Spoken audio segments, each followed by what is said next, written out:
Ladies and gentlemen, please welcome the undefeated super featherweight contender ranked number 1 in the world with the WBO. It is, of course, Mr. Albert Bell. Albert, welcome back on the show, my friend. Nice to be back, man. It's always a pleasure having you back, Albert. It really, really is. We last spoke back in March. You were in the car on the way to the airport to fly to the Oscar Valdez-Liam Wilson fight. How have things been since then, my friend? Things been pretty smooth, just enjoying the time with the family, training, getting ready for my next up-and-coming fight and things like that, and keep working and jockeying for position in the division. And when we last spoke, you were saying that you'd be willing to even try to work with Top Rank to get that world title fight. Obviously, the champion's still Navarrete. Do you think you'll eventually need to put pen to paper with Top Rank to get that shot? Yeah, we got some stuff to work with Top Ranks. With Top Rank at the moment. After this fight, if everything goes well, God willing, it should.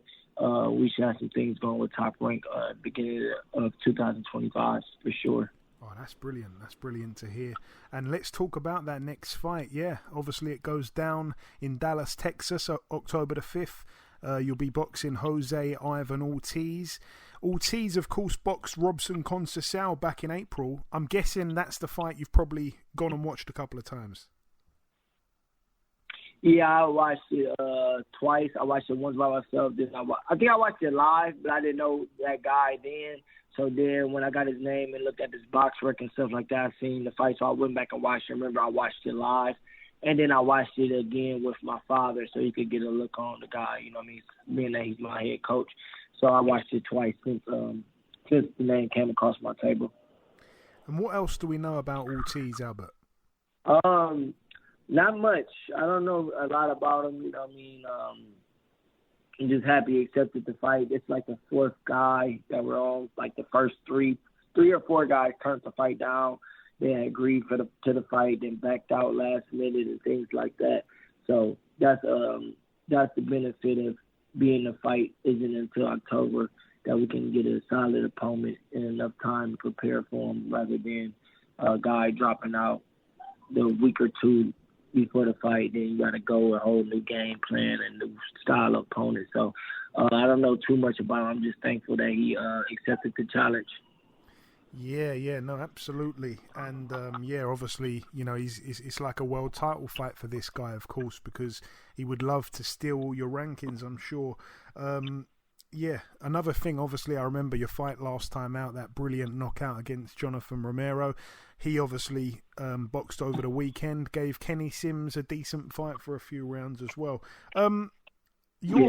Back to your fight that's coming up in October, Albert. Do you have a prediction at all? I know it's a 12-rounder.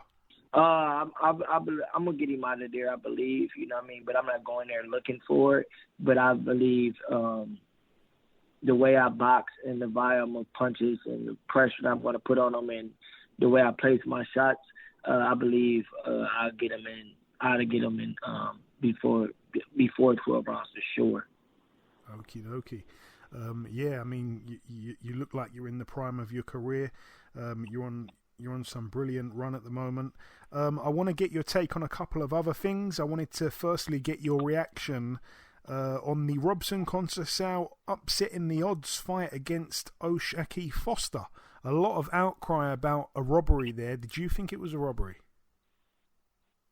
I believe O'Shaquie Foster deserved the win, but I think now that he looks back on it, there's a lot of moments he could have capitalized on to put his stamp on the fight even further. But watching it just live, I believe O'Shaquie won clearly.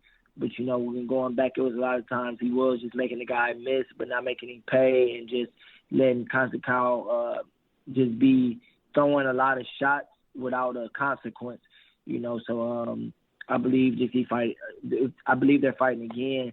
So I think O'Shaquie is going to go in there and do what he needs to do this time around to really put his stamp on the fight and just pick it up a little more. Yeah, I agree.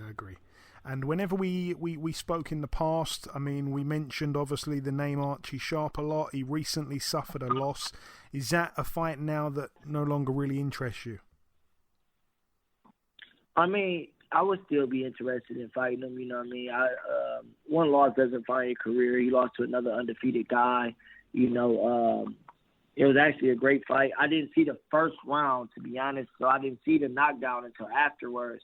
And I'm like, oh, that's why they had the scores like this. I didn't know that he had suffered a knockdown in the first round. No, there wasn't a knockdown in that fight, Albert. It wasn't? No. Archie Sharp got put over twice in the first round of his fight before this against an unknown guy. He got up and won. This fight here, he did just lose on points. There was no knockdowns. Okay. I probably seen a clip of him getting knocked down in a different fight or something. Okay. But, yeah, it was a competitive fight, you know what I mean? But I still would be interested in fighting him. It's, you know, he's still got a great record. What is he, 25-1 or something like that? 24, 25-1. So still a decent, great record. So, yeah, the interest is still there for the fight if it makes sense when it happens, you know, for sure. Yeah, getting to 25-0, he actually had the longest win streak of any British boxer at the time. A few other guys have got a draw here and there, but to actually have 25 just clean wins, he had the most of any active British fighter till that loss. Okay, my final real question for you, it's a bit of a random one, but a fight that's been made at lightweight is Shakur Stevenson defending his title against former super featherweight champion Joe Cordina. Do you think that's a competitive fight for Shakur or a walk in the park? I do believe that it's a competitive fight. I think people don't give it enough credit. I thought Joe Cordina was the best at 130 outside of myself before his last fight. But I think he stayed at the weight class too long, and that's what eventually caught up with him, you know, being his last outing. Because he didn't look that good against the guy that he fought before. So I thought he should have moved up then when he got the win and got by. I thought he should have moved up.